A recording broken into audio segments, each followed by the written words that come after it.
I have often puzzled and puzzled about what it must be like to go to sleep and never wake up, to be simply not there forever and ever. After all, one has some intimation of this by the interval that separates going to sleep from waking, when we don't have any dreams but go to sleep, and then suddenly we're there again, and in the interim there was nothing. And if there was never any end to that interval, if the waking up didn't happen, that's such a curious thought. And yet, you know, I believe that although that's rather gloomy kind of consideration, I found that's one of the most creative thoughts I ever thought in my life. And I keep going back to it.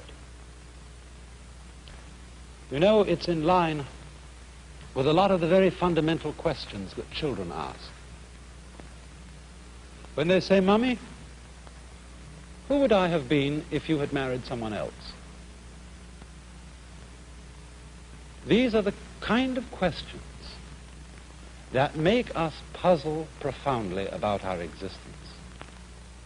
And one of the reasons why I think thinking about not being, about total non-existence, is so creative, is that in comparison with that thought, the fact that we are seems kind of queer, incredibly odd. But you know, in the Western world, I suppose we have two dominant ideas about what happens to us when we die. There's the old-fashioned idea that after we die, we go to another world. I say old-fashioned, not to say it's out of date. We don't know what the answer to this is. But that's the traditional answer of the Western world. When you die, you go to another life. Maybe heaven, maybe purgatory, maybe hell, who knows?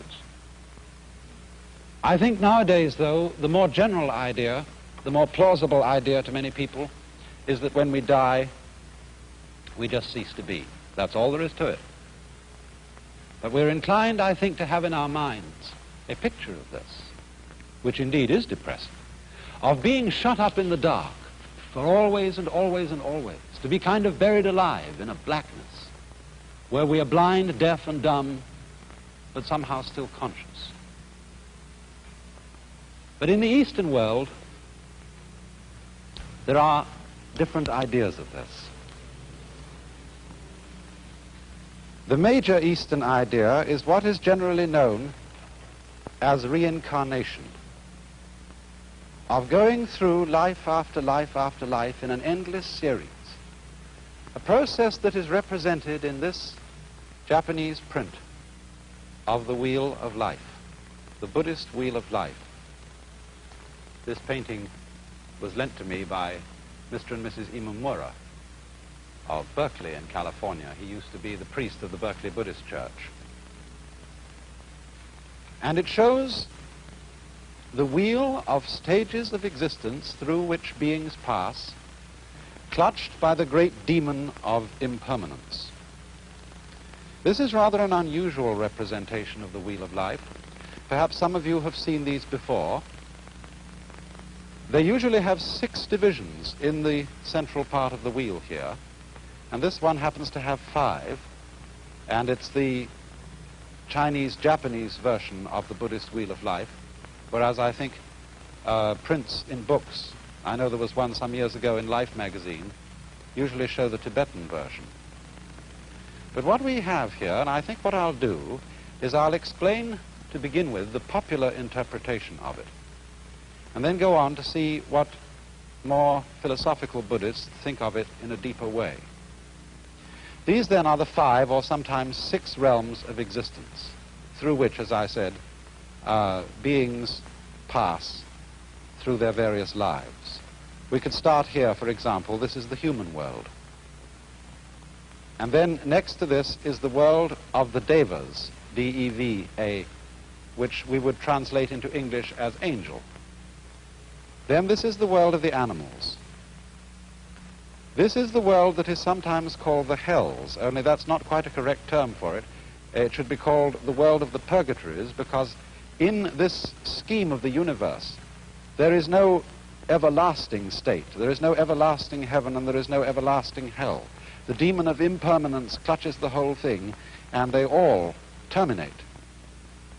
Next to the hells, there is the realm of what are called pretas, P-R-E-T-A. They are frustrated spirits, sometimes shown with very large stomachs and very tiny mouths, enormous appetite, but very small means of satisfying it. And the idea is, you see, that in the course of his development, the individual goes through life after life. If he does well, he ascends towards the heavens. If he does ill, he descends to the hells.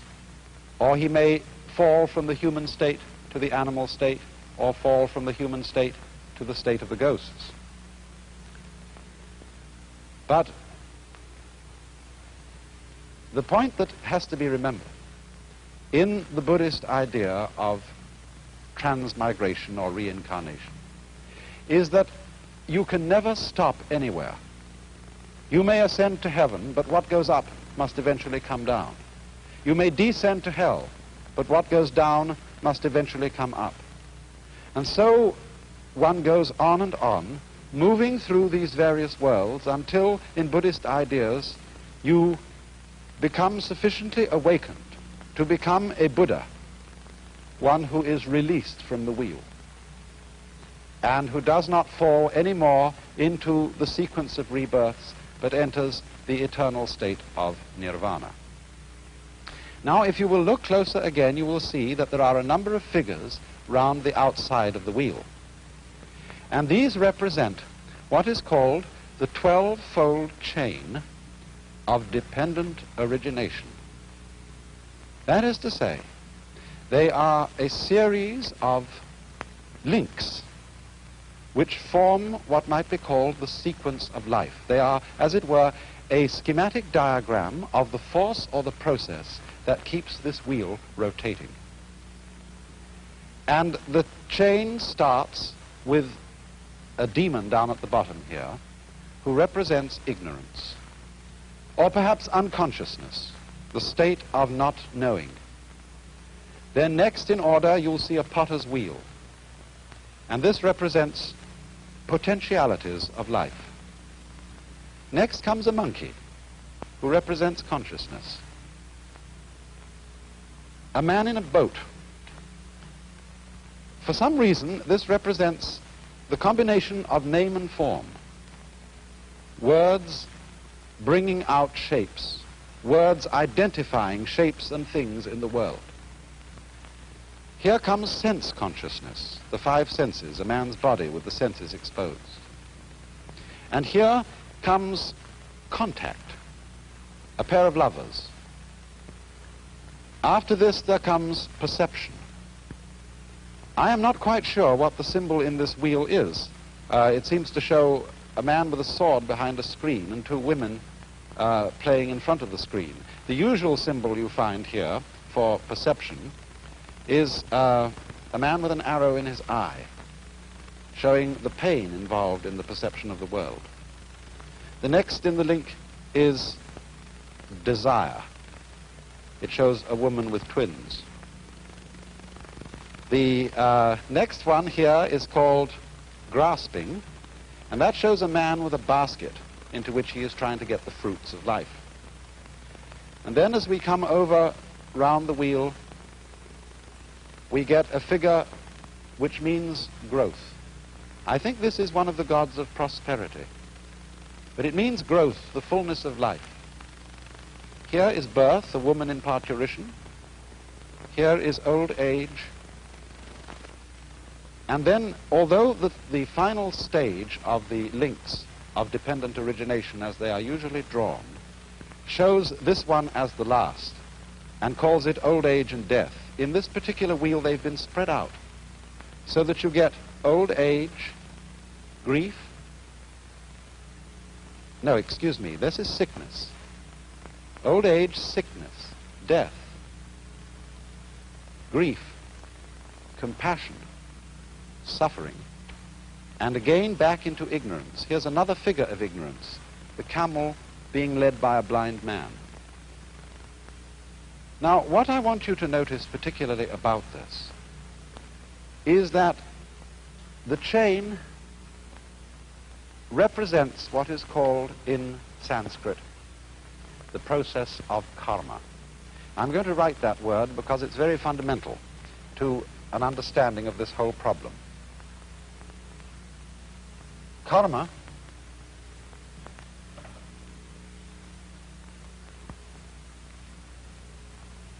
is sometimes understood, and maybe your ordinary dictionaries give it to you, as the law of cause and effect, but actually it comes from the root kri, which in Sanskrit means to act or to do. And the basic idea of karma is that it is action which always involves the necessity for other action. As the Buddha once expressed it, this arises, that becomes. Now, this isn't quite the same thing as cause and effect. It is rather the idea of linkage. For example, when I pick up this brush, I lift it by one end, and the other end comes up. Now, we could say this is cause and effect, although this would be a rather cumbersome way of thinking about it. I could say, for example, that the coming up of the brush at this end is the effect of the cause, my lifting it at this end. But we don't ordinarily think so complicatedly about it. We think in a simpler fashion, namely, that to pick up this end is also to lift up that end because it's all one. So in the same way, Buddhists and Hindus who follow the idea of karma believe that life and death involve each other in the same way that the two ends of the brush, lifting up one involves lifting up the other. So in this way, living involves dying. We wouldn't say that the cause of death is birth, but birth and death go together and they are inseparable. And so if we will look again for a moment at the wheel, we can see that there are these important phases of it altogether. Here it ends with the sequence of pictures representing death and suffering and its attendant grief, ending in the blind man leading the camel and the demon, which together represent ignorance or unconsciousness. But once again here we have the potentiality of life and then the monkey representing consciousness. All these things are looked upon as linked and therefore inseparable.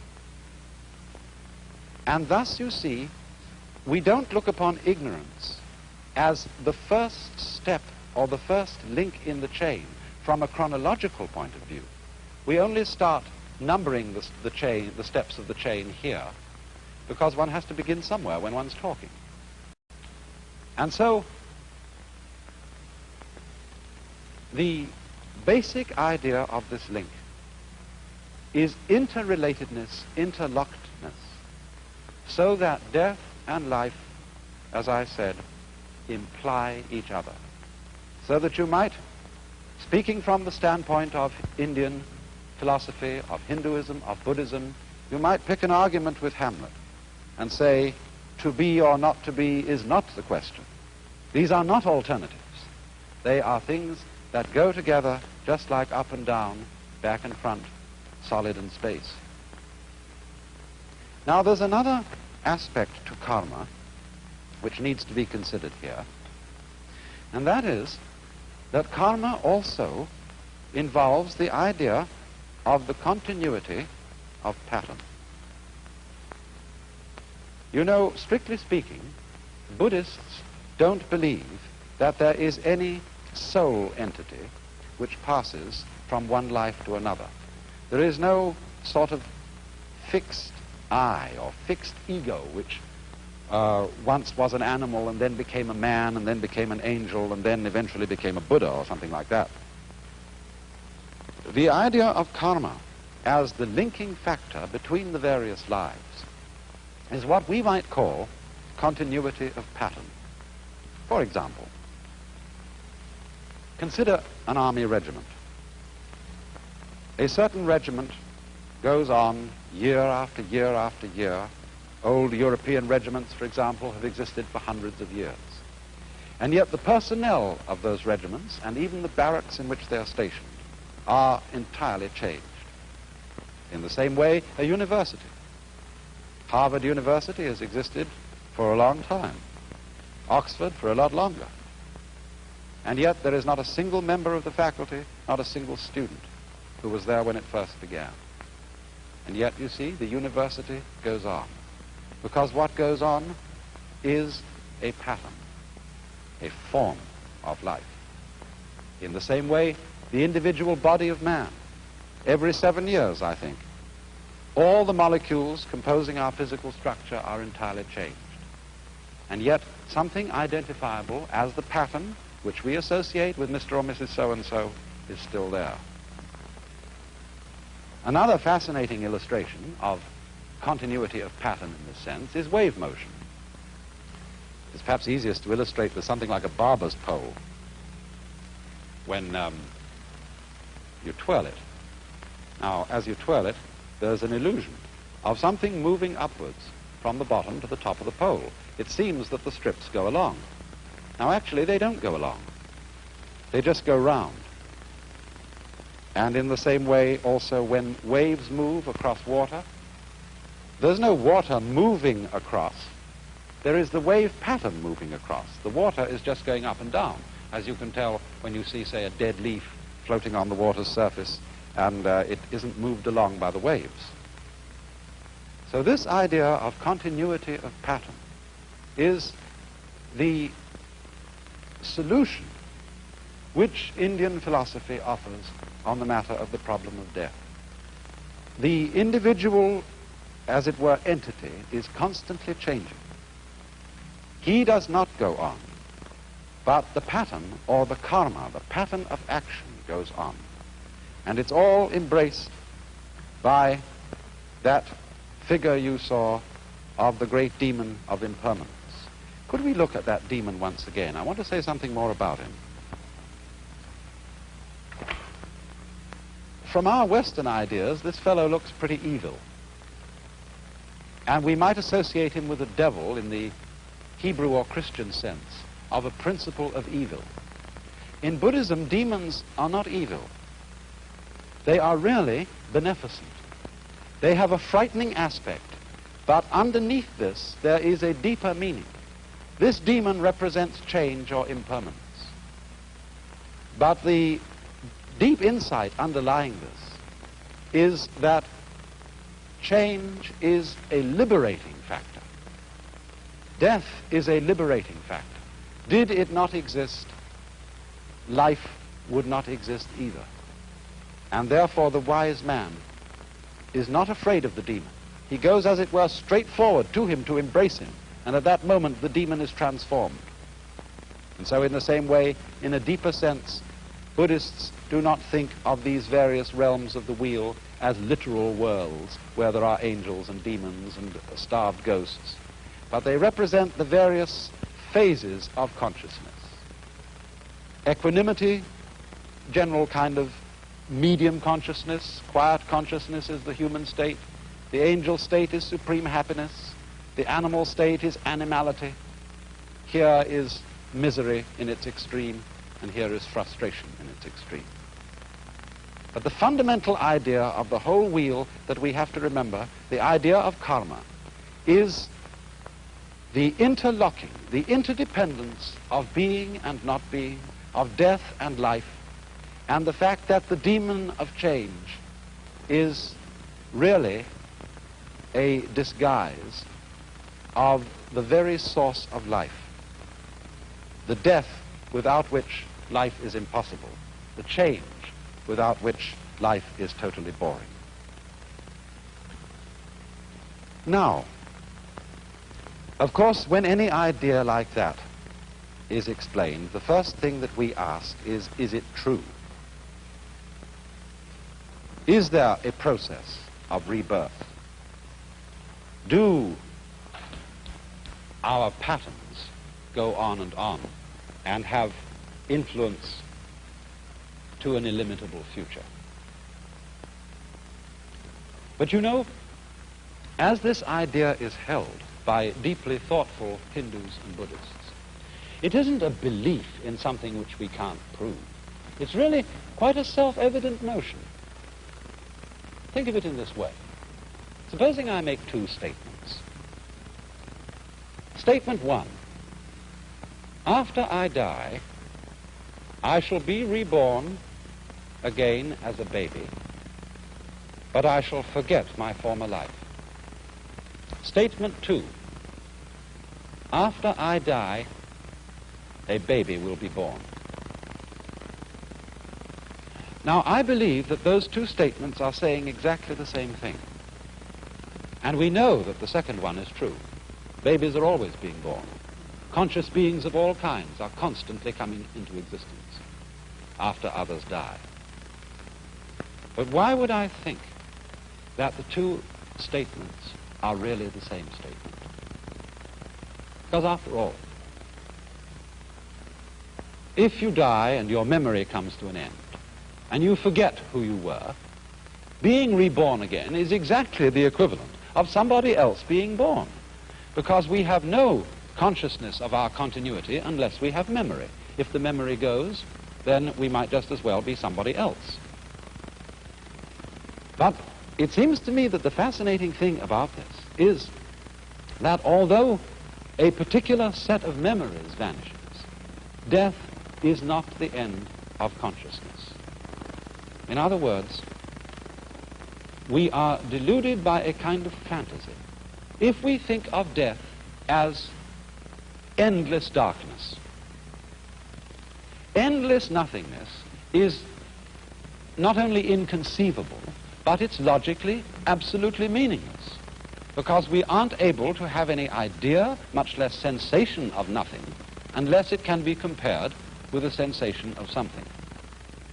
These two things go together. And therefore, I think what is meant is that the vacuum created by the disappearance of a being, by the disappearance of his memory system, is simply filled by another being who is I, just as you feel you're I.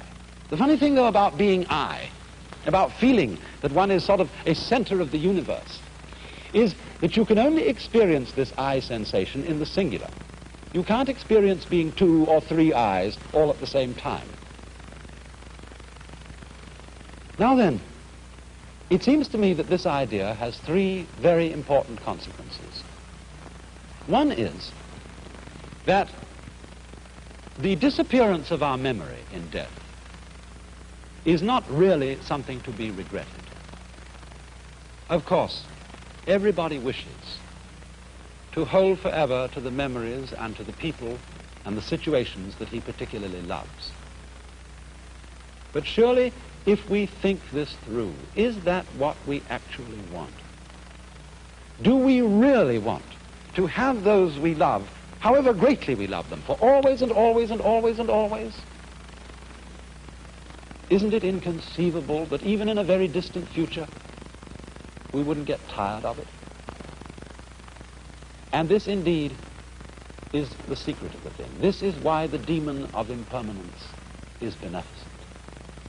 Because it is forgetting about things that renews their wonder. Just think, when you opened your eyes on the world for the first time as a child, how brilliant colors were. What a jewel the sun was. What marvels the stars. How incredibly alive the trees were. That's all because they were new to your eyes. Or in the same way, you know how it is, you've been reading a mystery story. And you're looking around the house, you want somebody to read, and you pick up an old mystery story. If you read it years and years ago and you've forgotten all about the plot, it still excites you. But if you remember the plot, it doesn't excite you. And so, by the dispensation of forgetting, the world is constantly renewed.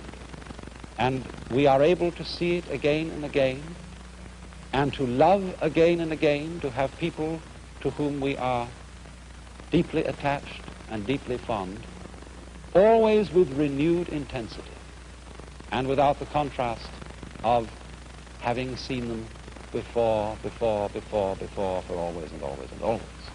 Another consequence of this is a very curious realization to me.